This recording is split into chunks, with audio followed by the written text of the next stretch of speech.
नमस्कार विद्यार्थियों। आज कार्यपालिका के प्रकार के बारे में हम लोग डिस्कस करेंगे। पहले के लेक्चर में मैं बता चुकी हूँ कि कार्यपालिका किसे कहते हैं, उसके कार्य क्या होते हैं, उसकी कार्यपालिका की भूमिका क्या होती है। तो उम्मीद है कि उसको पढ़ करके आपको समझ में आ गया होगा कि कार्यपालिका कहते किसे हैं। लेकिन आज का जो टॉपिक है हमारा वह है कार्यपालिका के प्रकार। कार्यपालिका के जो प्रमुख प्रकार हैं वो 5 होते हैं। 5 प्रकार की कार्यपालिकाएं होती हैं। जैसे उसमें पहला है वास्तविक तथा नाममात्र कार्यपालिका। प्राचीन समय में नाममात्र की और वास्तविक कार्यपालिका में कोई भेद नहीं किया जाता था और शासन की समस्त शक्तियाँ जिसमें निहित होती थी, जैसे राजा में निहित होती थी और वही समस्त शक्तियों का प्रयोग भी करता था। लेकिन जब 1688 में क्रांति हुई तो इंग्लैंड में मंत्रिमंडल नाम की संस्था के जन्म के साथ ही कार्यपालिका के 2 रूप आए सामने। उसी समय से विभेद किया जाता है नाममात्र के और वास्तविक कार्यपालिका के मध्य। ये जो वास्तविक और कार्यपालिका और नाममात्र की कार्यपालिका के मध्य अंतर किया जाता है वो हम ब्रिटेन में स्पष्ट रूप से देख सकते हैं, क्योंकि ब्रिटेन में जो नाममात्र की शक्तियाँ होती हैं वो सब सम्राट के पास होती हैं और व्यवहारिक रूप में उसे कार्यपालिका के द्वारा उपयोग में लाया जाता है।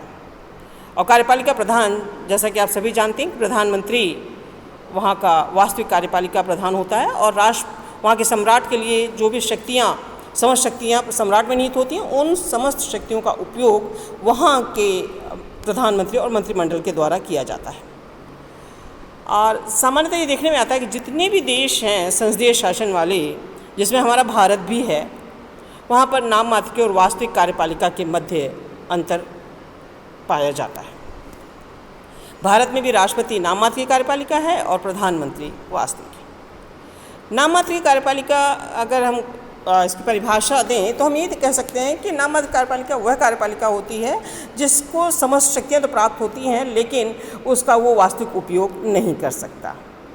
और वास्तविक कार्यपालिका को अगर हम परिभाषित करें तो वास्तविक कार्यपालिका वे कार्यपालिका होती हैं जिन्हें जो शक्तियाँ भले ही राष्ट्राध्यक्ष को प्राप्त हो या सम्राट को प्राप्त हो, लेकिन उनका उपयोग वास्तविक रूप में जिसके द्वारा किया जाता है उसे वास्तविक कार्यपालिका कहा जाता है।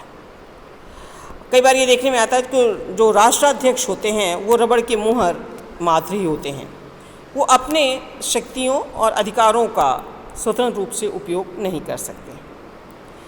भारत में हम सभी जानते ही हैं कि राष्ट्रपति के नाम से सभी आदेश निर्देश और सभी अधिनियम वगैरह लागू होते हैं उसी के नाम से, लेकिन उनका उपयोग, वास्तविक उपयोग जो है वो प्रधानमंत्री और उसका मंत्रिमंडल करता है। यही सामान्यतः सभी संसदीय शासन प्रणाली वाले देशों में देखने को मिलता है। और दूसरा जो कार्यपालिका का प्रकार हम बता सकते हैं वो है राजनैतिक और स्थायी कार्यपालिका। वैसे मैंने इसको आपको फर्स्ट ईयर में बताया था, लेकिन दोबारा से मैं रिमाइंड करने के उससे, क्योंकि इस वर्ष आपकी कार्यपालिका के प्रकार आपकी कोर्स में है, इसलिए दोबारा से रिमाइंड करा रही हूँ आपको कि कार्यपालिका 2 प्रकार की होती हैं, एक स्थायी और एक अस्थायी। स्थायी कार्यपालिका हमारा प्रशासन है और अस्थायी कार्यपालिका हमारा राजनीतिक, जैसे सांसद, विधायक, मंत्रिमंडल, ये सब जो राजनीतिक स्तर जो जनता के द्वारा चुने जाते हैं और एक निश्चित कार्यकाल के लिए चुने जाते हैं, लेकिन फिर भी इनके विश्वास मत पर ये निर्भर करता है कि कितने दिन सत्ता में रहेंगे, तो उसे अस्थायी कार्यपालिका भी कहते हैं और राजनीतिक कार्यपालिका भी हम कहते हैं। आज वर्तमान में हम देखते हैं कि राज्य के कार्यों में बहुत अधिक वृद्धि हो गई है। कार्यपालिका जो है वो प्रशासन के साथ घनिष्ठ रूप से जुड़ा हुआ है। आज सभी कार्य अधिकारियों के द्वारा ही संपन्न किए जाते हैं। इससे प्रशासकीय और राजनीतिक कार्यपालिका का अंतर सामान्यतः मिटता जा रहा है, क्योंकि विभिन्न जो कार्य हैं उनको विभागों के अंतर्गत विभाजित किया गया है और विभागों का जो राजनीतिक मुखिया होता है वो राजनीतिक स्तर का होता है और मंत्री होता है जिसकी अधीनस्थता में प्रशासन कार्य करता है। इसलिए हम ये कह सकते हैं जो प्रशासनिक कार्यपालिका है या जो स्थायी कार्यपालिका है वो अस्थायी कार्यपालिका अर्थात राजनीतिक स्तर के मंत्रियों की अधीनस्थता में कार्य करते हैं और इनमें दोनों में घनिष्ठता का संबंध पाया जाता है। एक चीज़ और हम कह सकते हैं कि राजनीति विज्ञान में इनका अलग अलग अर्थों में उपयोग किया जाता है। जैसे लोकतंत्रीय देश में तो सारे कार्य, सारे राजनीतिक निर्णय तथा सर्वोच्च प्रशासनिक निर्णय मुख्यतः जो है कार्यपालिका या मंत्रिमंडल द्वारा लिया जाता है, इसलिए इसे राजनीतिक कार्यपालिका कहते हैं। इसका स्वरूप अस्थायी होता है क्योंकि ये तभी तक, ये चुनाव के बाद ही अस्तित्व में आते हैं और तभी तक अपने पद पर रहते हैं जब तक कि इन्हें विश्वास मत प्राप्त होता है। दूसरी तरफ जो हम स्थायी कार्यपालिका की बात करते हैं अर्थात प्रशासन की बात करते हैं, ये जो अधिकारीगण होते हैं सामान्यतः स्थायी रूप से होते हैं और एक बार सेवा में प्रवेश हो जाने के पश्चात ये अपनी रिटायरमेंट की अवधि तक बने रहते हैं। उन्हें अपने पद पर रहने के लिए राजनीतिक समर्थन की आवश्यकता नहीं होती। इनका कार्य राजनीतिक कार्यपालिका के निर्णयों को कार्य रूप में परिणित करना है। ये कार्यपालिकाएं जो होती हैं स्थायी कार्यपालिका कहलाती हैं। ये स्थायी होती हैं क्योंकि एक बार सेवा में आ जाने के पश्चात ये आजीवन सेवा में बने रहते हैं और अपने पद के अनुभवों को प्राप्त करते रहते हैं। तीसरे प्रकार की जो कार्यपालिका है उसे संसदात्मक एवं अध्यक्षात्मक कार्यपालिका में सम्मिलित करते हैं। संसदात्मक एवं अध्यक्षात्मक कार्यपालिका वो कार्यपालिका होती है जिसमें कि कार्यपालिका और विधायिका के संबंधों पर हम इसे विभाजित करते हैं। संसदात्मक कार्यपालिका वो कार्यपालिका होती है जिसमें कि नाम मात्र के और वास्तविक कार्यपालिका के मध्य भेद किया जाता है। वहाँ पर मंत्रिमंडल का जो निर्माण किया जाता है वो संसद में से किया जाता है और संसद के विश्वास पर्यंत ही रहते हैं और मंत्रिमंडल के सदस्यों का संसद सदस्य होना अनिवार्य होता है और इसमें प्रधानमंत्री और उसका मंत्रिमंडल राष्ट्राध्यक्ष की नाम मात्र की शक्तियों का वास्तविक उपयोग भी करते हैं। लेकिन जो अध्यक्षात्मक कार्यपालिका होती है वो इससे अलग होती है। अध्यक्षात्मक कार्यपालिका में नाम मात्र के और वास्तविक कार्यपालिका के मध्य अंतर नहीं किया जाता। नाम मात्र की शक्तियाँ अलग नहीं होती हैं बल्कि जो अध्यक्ष होता है उसी को शक्तियाँ प्राप्त होती हैं और वास्तविक रूप में वो इन्हीं शक्तियों का पूर्ण उपयोग करता है। संसदात्मक कार्यपालिका में संसदीय जो कार्यपालिका होती है उसमें जो मंत्रीगण होते हैं अपने कार्यों के लिए संसद के प्रति जवाबदेह होते हैं।